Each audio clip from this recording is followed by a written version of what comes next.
Rodrigo est toujours un joueur du Real, mais pour encore combien de temps? Officiellement, le Brésilien veut rester. En interne, il affirme toujours vouloir poursuivre l'aventure à Madrid. Mais dans les faits, son avenir est flou, très flou. Le Real s'est déjà renforcé cet été avec Dean Huijsen, Trent Alexander-Arnold et Franco Mastantuono, et d'autres recrues pourraient encore arriver.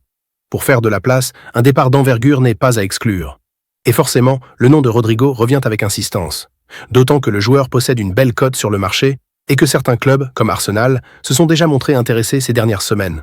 C'est ce qu'a révélé Anton Meana dans l'émission El Larguero de la Cadena Ser.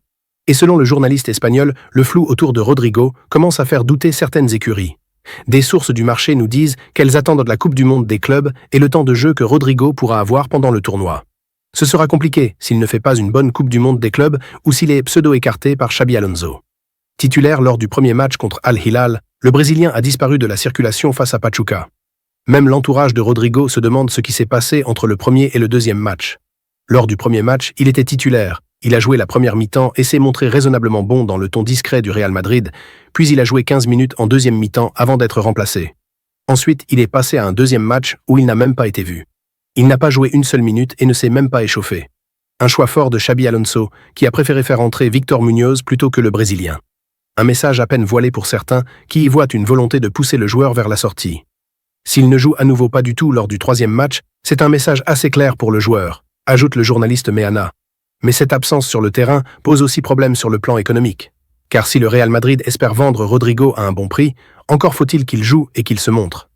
Si vous voulez vendre quelqu'un et que vous ne le mettez pas en avant ou que vous le laissez sur le banc sans le faire jouer, vous ne le valorisez pas, rappelle Meana. Le journaliste de la Ser insiste sur ce point. Cela serait non seulement bénéfique pour le Real Madrid, qui demanderait au moins 90 millions d'euros pour le joueur, mais aussi pour Rodrigo lui-même, en vue de son futur contrat.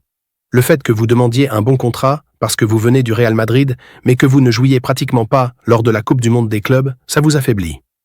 À quelques heures du troisième match de la Coupe du Monde des clubs, tous les regards sont donc tournés vers Xabi Alonso. Rodrigo va-t-il jouer face à Salzbourg? Sera-t-il titulaire comme on le prédit?